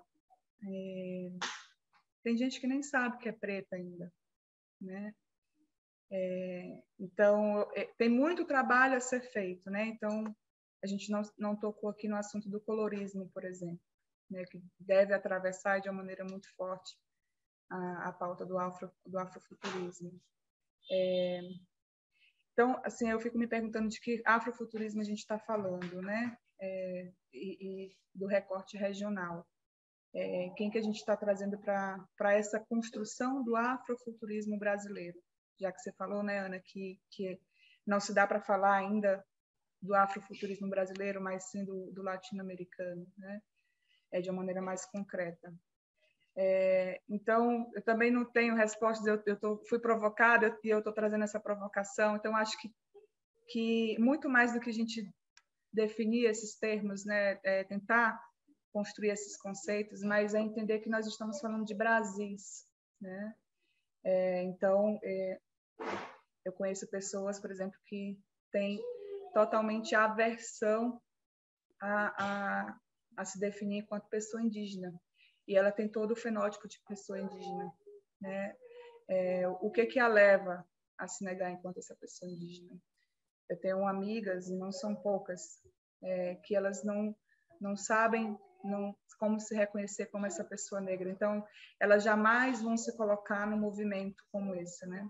Até porque no momento que a gente se coloca como um corpo negro no mundo, no Brasil a gente ganha um alvo, né? Na cara, nas costas, onde quer que seja. Então, assim, desculpa me alongar, mas eu fiquei provocada com essa questão regional. E aí, acho que não precisa responder, Ana, mas a pergunta que eu deixo é quem a gente está convocando para construir esse afrofuturismo brasileiro?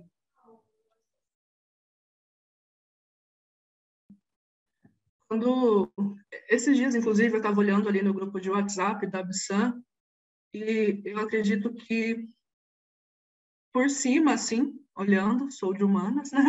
Mas olhando por cima, 70% de pessoas são do Nordeste, que estão ali. É um número... Só que quem tem visibilidade dentro do afrofuturismo ainda está a maioria em São Paulo, né?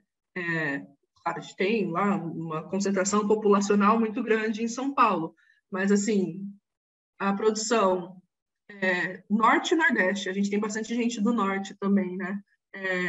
Especificamente do Amazonas mesmo. E é uma coisa que a gente, esses regionalismos é uma coisa que a gente tem discutido, sabe? Para que não fique sempre sul-sudeste, né, no sudeste, mas que a gente consiga conversar, porque muito o primeiro contato com o afrofuturismo brasileiro, no Brasil, que eu tive foi com um artista baiano, que é o Hugo Canuto, né, que tem ali o Conto dos Orixás, que é uma revista em quadrinhos dos orixás super-heróis. E ali E depois todos os outros artistas que eu fui conhecendo também. E aí, só que conforme eu fui pesquisando e aprofundando a minha pesquisa, porque quando a gente pesquisa logo, assim, o que aparece no Google é Sudeste, né? O que aparece ali é Sudeste. Então, a gente está sempre em construção. A minha resposta, assim, para quase todas as perguntas é uma resposta em construção. A gente está debatendo isso, a gente está construindo.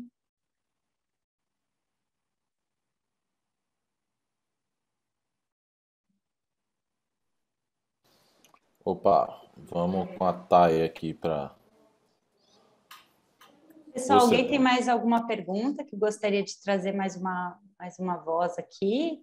Ou a gente pode ir seguindo para o encerramento?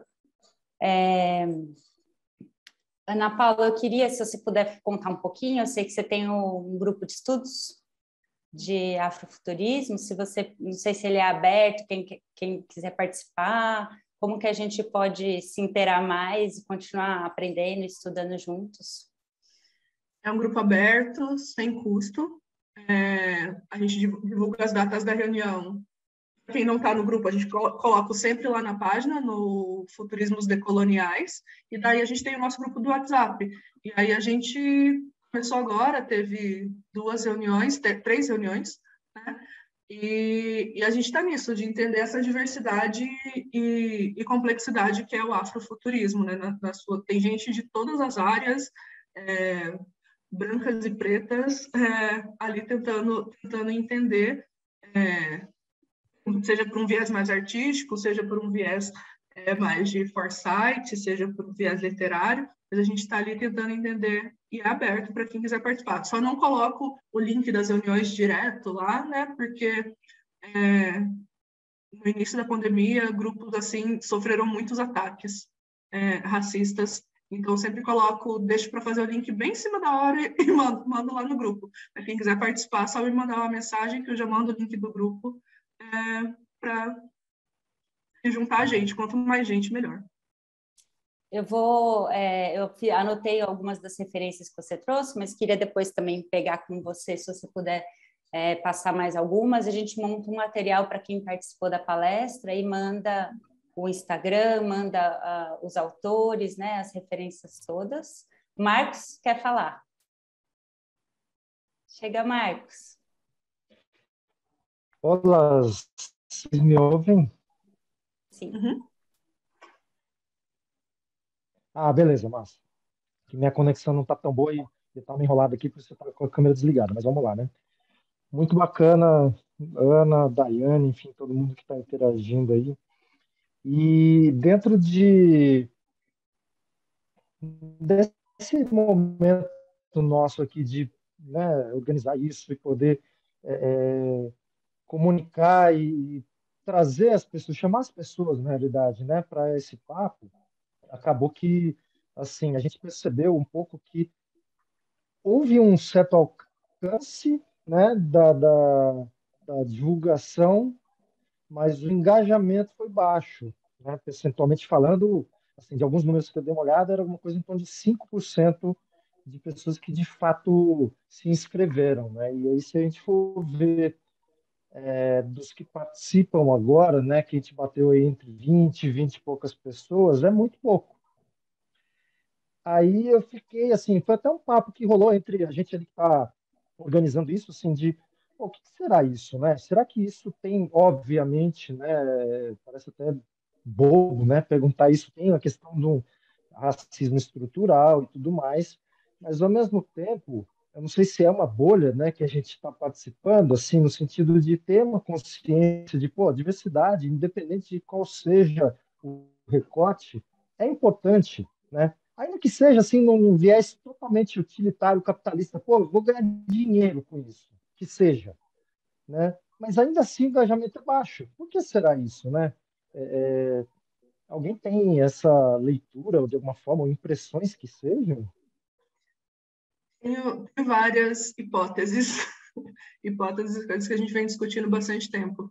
Uma é que quando a gente vai apresentar pessoas negras por um viés, pessoas negras, indígenas, minorias no geral, por um viés positivo, incomoda mais do que se eu tivesse colocado aqui, vou falar sobre escravidão.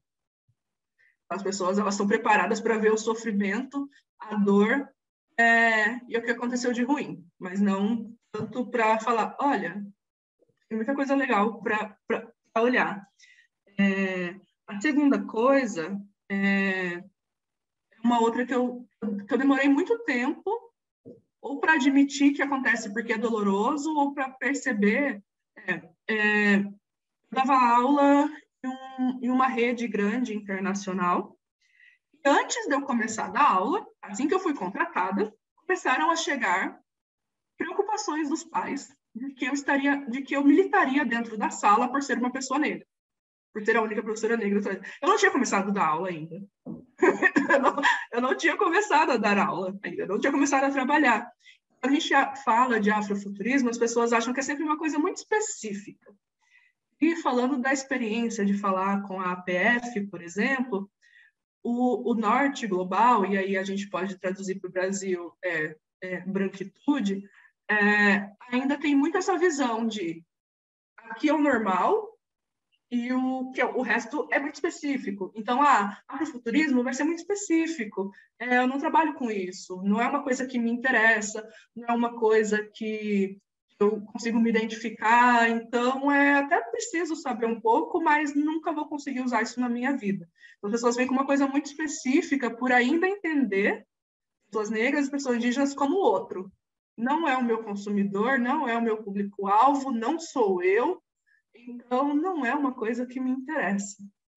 Então, ainda tem, eu acredito que esse é um dos principais motivos, né, por ainda entender e achar que a gente vou estar aqui só para militar, é óbvio que eu estou aqui para militar também, mas de não ver aplicação prática, né? E isso acontece em diversas áreas. Quando a gente fala das escolas mesmo, pouquíssimas escolas cumprem a lei de ensinar cultura afro-brasileira, porque não tem sentido.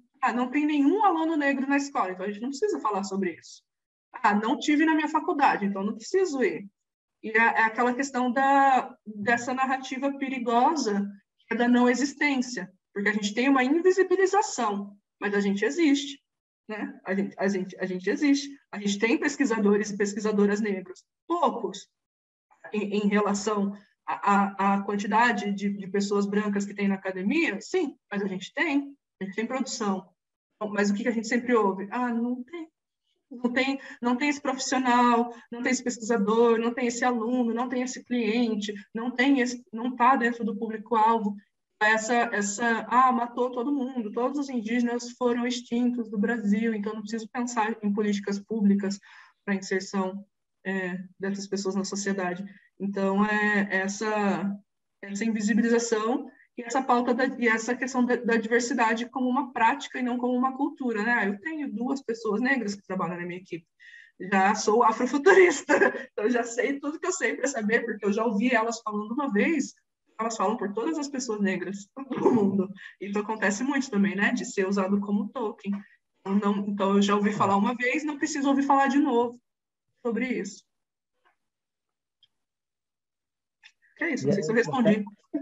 Sim, sim. E é interessante, né, que a gente vê, por exemplo, o Brasil, hoje em dia, óbvio, várias máscaras caíram e a gente sabe que o Brasil é, sim, um país muito, né, que segrega mesmo, racista e tudo mais. Mas, por exemplo, a gente tem até nos Estados Unidos, vai pegar lá George Floyd, todas essas crises, vamos chamar assim, que, né, estouram, mas, ao mesmo tempo, tem muito mais pretos lá com não digo nem com evidência, mas que conseguem conquistar coisas, espaços, não porque são pessoas pretas, né, mas porque são pessoas simplesmente, né?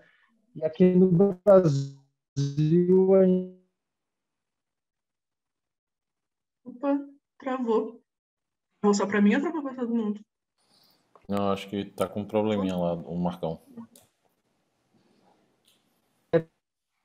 se limita as pessoas pretas a essa pauta, né? Não tem uma coisa de falar, pô, vamos chamar no economista e aí vai ter lá, até me fugiu o nome lá do Gilvan, eu acho, né? Lá do Rio, que é um puta cara competente e tal, mas e certamente que fala muito bem sobre a questões de economia e tudo mais, e pode ser chamada, não porque ele é uma pessoa preta, mas porque ele é um economista, É uma pessoa, respeitado e tudo sim. mais, né? No Brasil é diferente, né? Só chama-se pessoas pretas para falar sobre as pautas ligadas a questões raciais, né? Geralmente só em novembro. Só em novembro, pois é. Sim, eu sempre falo, gente, mesmo quem fez faculdade, pessoas pretas fizeram a mesma faculdade que pessoas brancas. Então, elas podem trabalhar com qualquer uma das áreas que pessoas brancas. Se eu me especializei em design especulativo, eu posso trabalhar com isso. Se eu design crítico, eu posso trabalhar com isso. Eu me especializei em modelagem, não especificamente uma pessoa negra vai pesquisar uma questão racial ou trabalhar com isso. Mas isso é uma dificuldade que as pessoas de entender, desde o momento de chamar para dar palestra até o momento da contratação. Isso é muito sério, de achar que pessoas negras, a gente não consegue desenvolver outras habilidades a não ser essa questão do letramento racial, que é extremamente importante, mas a gente sabe fazer outras coisas, né? A gente sabe fazer, mas é uma dificuldade, sim, dentro do Brasil, com certeza.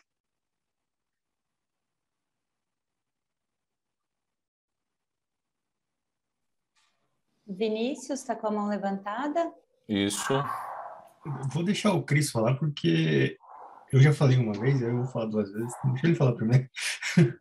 Manter uma ordem. O Cristiano Ué, já o caiu. Cris removeu, tirou a mão, baixou a mão. É com você, Vinícius. Gente. Vamos lá. Esse questionamento que o Marcos trouxe me fez lembrar de um evento que eu participei há pouco tempo. Se eu não me engano, é o TDC, que a Zaika fez uma palestra por lá. E aconteceu a mesma coisa, dessa questão de pouca visibilidade, de ter pouca gente. Tanto, se eu não me engano, era uma palestra de 1 hora, acabou durando acho que 30 e poucos minutos. Porque realmente tinha pouca gente, apesar de eles terem feito uma infraestrutura muito legal. Não sei se mais alguém viu a palestra que ela fez sobre afrofuturismo e tudo mais, foi bem bacana. E é muito maluco isso, né? Porque apesar dela ter que falar sobre afrofuturismo, ela ainda tinha que falar um pouquinho sobre a questão da dor, né? E é impressionante como as duas coisas têm que estar sempre meio que ligadas para serem abordadas.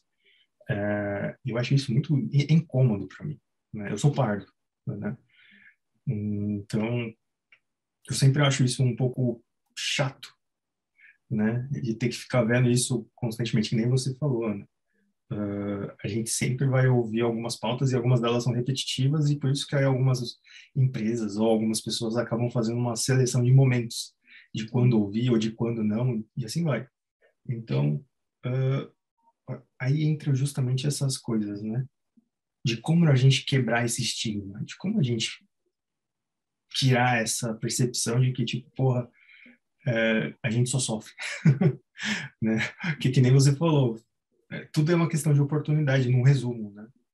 E, mano, é impressionante como sempre essas duas coisas estão meio que linkadas. Eu fico muito incomodado com isso, né? Eu queria entender um pouquinho de como você ou vocês estão pensando sobre isso, né? A Zaika, eu sei que ela tem uma abordagem um pouco mais agressiva até, né? Mas eu não sei como que vocês estão vendo isso, de como vocês estão pensando no futuro quebrar esse estigma, vamos falar assim. O que acontece, infelizmente, é que muita gente vai procurar como sair do empreendedorismo, né? Para conseguir se virar. Eu tenho passado por um processo, para mim tem sido bem doloroso e que tenho conversado com outras pessoas pretas sobre isso também, que eu sou uma pessoa acadêmica, trabalho com o mercado também, mas o meu objetivo profissional, para além do mercado, é a academia, é chegar uma hora num concurso mesmo. E aí, submeto meu currículo, mas hoje as universidades elas têm cobrado a parte acadêmica e a parte formal de mercado, porque não adianta ser experiência com projetos, com clientes. Você tem que ter assinado na carteira. E aí, como que eu vou concorrer com uma pessoa branca? Tem ali vários registros na carteira de que trabalhou como futurista, como designer, se eu sempre tive que empreender. Então, é uma questão que a gente está discutindo, como sair disso, né? Porque a gente olha ali para o afroempreendedorismo, mas isso ainda... E pessoas negras que não querem empreender, né? Que não tem interesse nesse viés, que não tem condições, que não tem... não querem, né? Empreender. Como que a gente consegue sair disso para acessar esses outros espaços? Porque, por um momento, a gente teve mais acesso, no meu caso, então, por exemplo, ao ensino superior, à pós-graduação, vou tentar agora o doutorado, porém, sempre vai criando uma barreira a mais. Então, agora, para dar aula na universidade, além da minha experiência acadêmica, fui para o empreendedorismo, não por vontade própria, por muito tempo, mas agora não, também tem que ter experiência formal. Grandes empresas. Quando a gente olha para a realidade de grandes empresas, para a indústria, não está cheio de gente preta lá em cargos de chefia, principalmente dentro do design. Então, a gente está sempre correndo atrás, parece que não chega. Então, tem uma das perguntas que foi feita aqui, que a resposta está em construção, é essa. A gente está tentando procurar como que a gente faz para conseguir, porque a impressão é que a gente está sempre correndo atrás e nunca chega, né? E existem saídas, sim, né? Que para algumas pessoas, então a gente recorre muito ao empreendedorismo, a iniciativas próprias, mas tem gente que não vai ter condições de fazer isso, né? Principalmente pessoas que não tiveram acesso, que não conseguiram ainda acessar espaços formais, universidade, não tem formação. Meu pai, por exemplo, ele não tem outra opção a não ser empreender. Será que ele queria? Não sei. Provavelmente não, eu sei. Aliás, eu sei, meu pai queria ir para a aeronáutica. Mas é uma coisa que a gente está em construção e pensar. Eu acredito que parte do afrofuturismo é isso, né? É da humanização das pessoas negras e indígenas. Tem a Jenny Papos, que é uma psicóloga indígena, e ela fala, eu não reclamo para mim a categoria mulher, eu reclamo para mim a categoria de pessoa, porque foi a categoria que mais me negaram, é a categoria de pessoa. Porque a gente não é visto como pessoa, né? Então, não é visto como, numa vaga de emprego, mas quantas experiências, em quantas empresas você trabalhou? Muito menos do que com a maioria das pessoas brancas, provavelmente, né? Então, por quê? Porque eu nem sou considerada uma pessoa, não sou considerada uma candidata, não só nisso, mas em tantas outras relações, não só de emprego, né? Nas amizades, na afetividade, em todas as relações de ser humano, de ser pessoa. Uma das primeiras pautas é ser considerado pessoa, porque a partir daí vão começar a perceber, então são pessoas, então precisa ter direitos, precisa ser igual, precisa que o monitor cardíaco funcione, precisa ter emprego, precisa ter acesso à universidade, não teve as mesmas chances do que aquelas outras pessoas, né? Então, acho que nem sei se, acho que eu comecei devagar, mas se tem uma resposta que está em construção, com certeza é essa. Ana, acho que o Cristiano voltou a fazer uma pergunta, mas eu queria confirmar com você se tudo bem o horário, porque a gente passou um pouquinho, não sei se você tem... Podemos pegar mais uma pergunta aqui? Não, pode sim, tranquilo. Cristiano. Isso, assim, nossas redes, né? Eu acredito que as redes são tanto para a gente desenvolver isso, essas habilidades, mas de suporte mental, emocional mesmo. Pronto. Oi, boa noite, muito obrigado por deixar fazer uma pergunta. O computador aqui desligou. Essa questão, né, do porquê as pessoas se identificam tão pouco assim com esse tema, né, do afrofuturismo, né,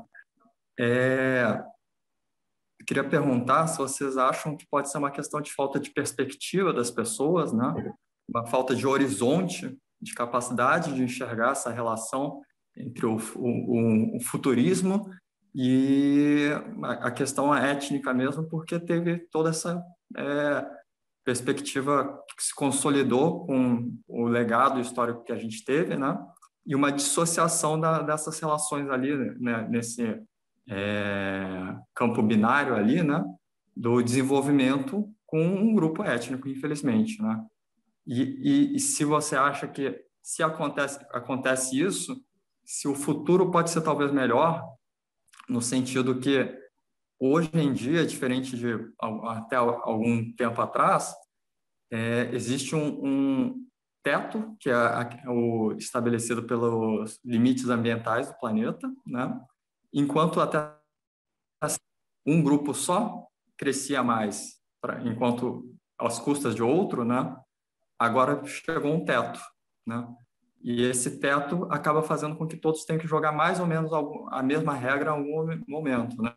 Então, quem estava só consumindo, né, tem que começar a pensar repensar sua estratégia, né? Talvez não consiga manter isso a longo prazo, tenha que começar a ter um estilo de vida muito mais modesto, que é o que se vê em muitos países desenvolvidos hoje já, né? E quem ainda não tem esse estilo de vida com maior acesso a algumas infraestruturas, né, sociais, tecnológicas, talvez possa começar a subir mais. E se não é uma coisa que a gente já pode começar a tá vendo agora com toda essa questão né, de Pantera Negra, né, todos os movimentos sociais, né, tanto negros como feministas, como de diversas ambientais, pacifistas, né? Se não existe um movimento bastante integrado que talvez dê um horizonte, um futuro talvez animador, né?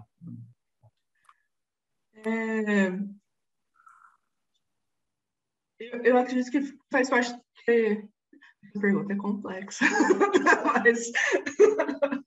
mas sempre que eu falo de afrofuturismo, eu falo que é um movimento de possibilidades. Por quê? A gente cresceu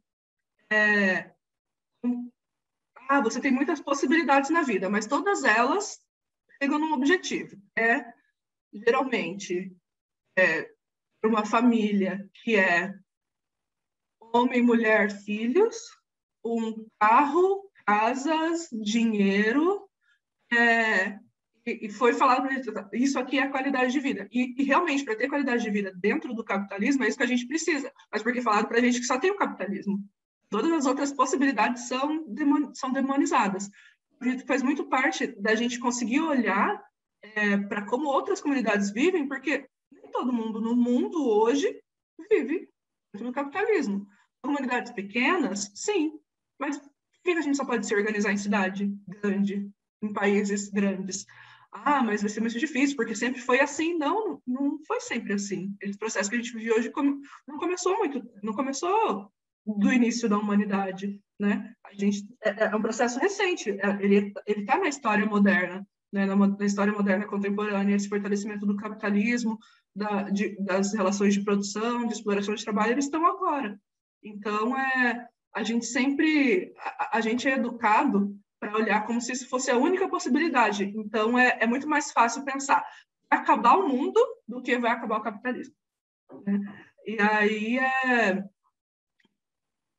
aí tá o ponto da dificuldade. Como que a gente consegue pensar outras possibilidades, mesmo que a gente ainda esteja dentro dele, né?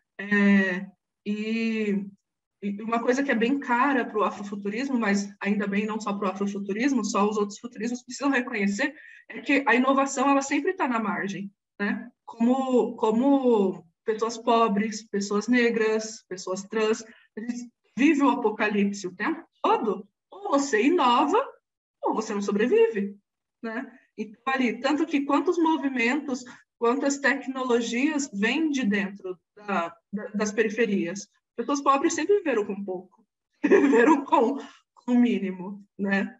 Ali, com uma relação completamente diferente com a natureza.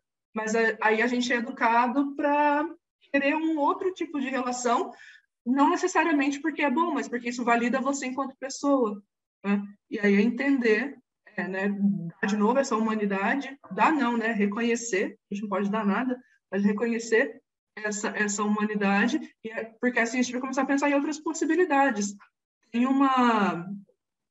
E daí, quando eu estava trabalhando com ensino médio, eu gostava bastante de ir apresentando, assim, outras coisas que existem no mundo, possibilidades fora de cidade. Então, eu falava assim, olha, no Quênia tem uma vila que é só de mulheres que fugiram de abusos dos maridos e elas cuidam de tudo, da segurança até a economia da vila delas, são só mulheres que fazem.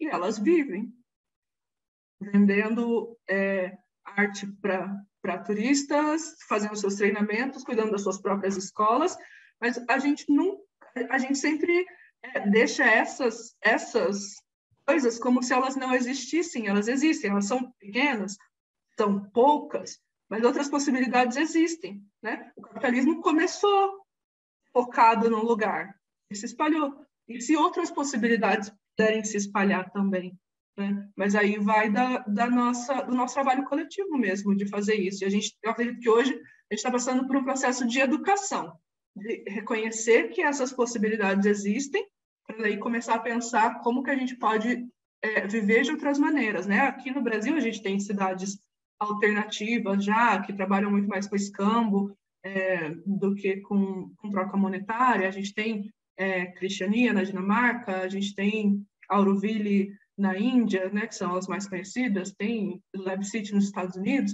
mas aqui a gente tem também, né, cidades que são diferentes do que a gente está acostumado. E aí é da gente ver o quanto a gente consegue começar já dentro disso. A questão do consumo, com certeza, é uma delas, né? Do que a gente realmente precisa para isso.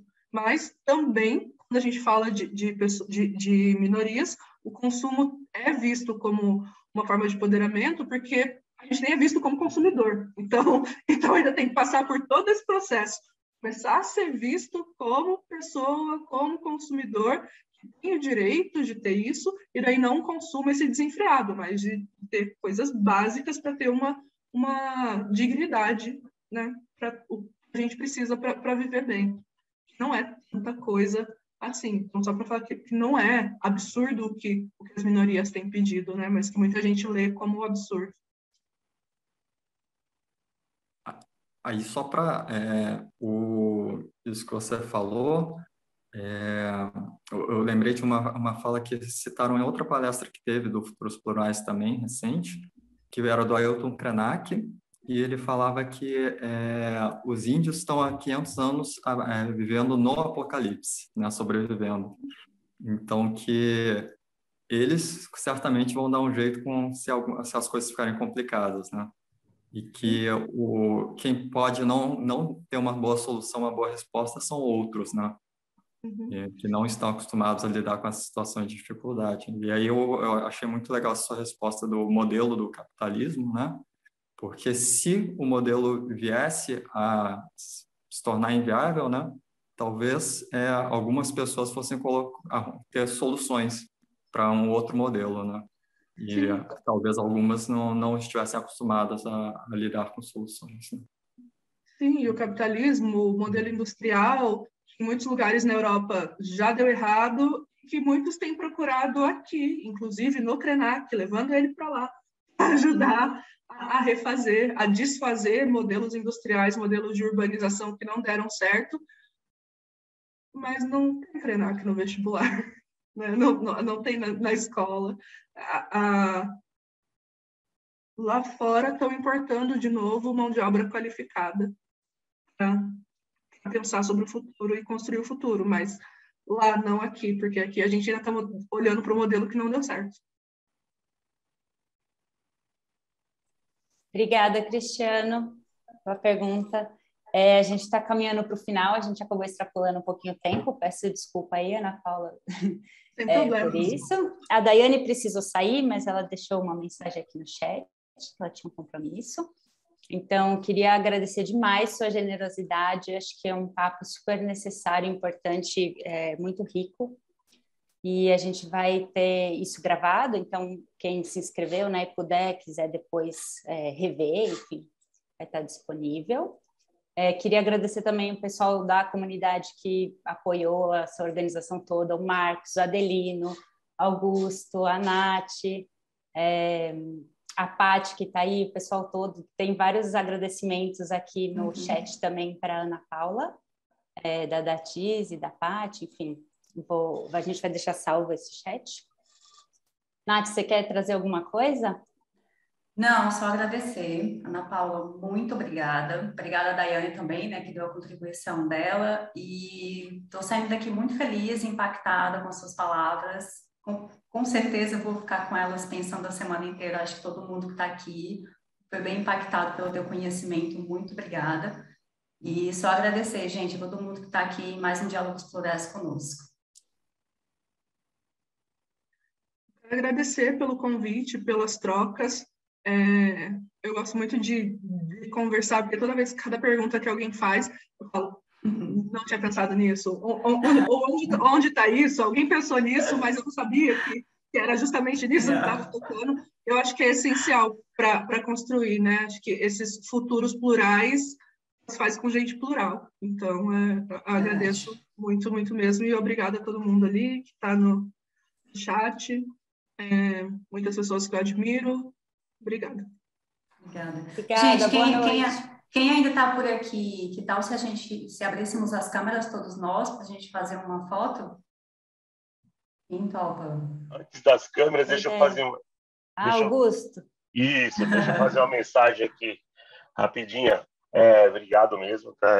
Só para convidar todo mundo, amanhã a gente tem o nosso tradicional boteco das quartas-feiras. Boteco das quartas-feiras às 19 horas, que a gente se junta aqui, todo mundo, a entrada é franca, entra, bate-papo sobre futuros, a gente convida até a Ana também para fazer o after, né? Uma mesa redonda do nosso debate aqui, dessa aula magna que foi dada hoje. Aí amanhã é um espaço mais livre, mas a gente brinca que é o freestyle, né? Que a gente fala sobre futuros mais abertamente, sobre várias versões, saem conversas absolutamente maravilhosas de lá. Outra coisa, não é gravado, então é tipo Vegas. Não é Vegas, o que a fala do boteco fica no boteco. Fica no boteco. Fica no boteco, não tem. Então eu convido todo mundo para amanhã, 19 horas.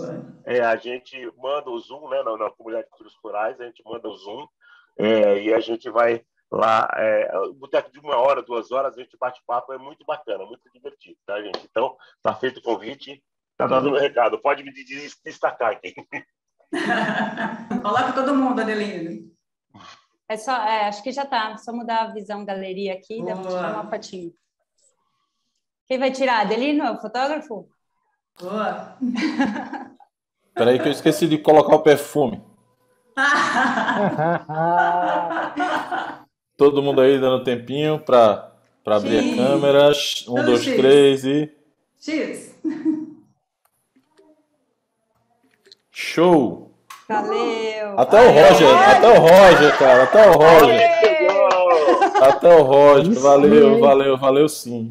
Um abraço, gente, obrigada. Roger é afrofuturista também. Roger é afrofuturista. Boa. Obrigado, gente. Obrigada, gente. Tem uma vinheta de encerramento. Claro. Muito chique. Boa.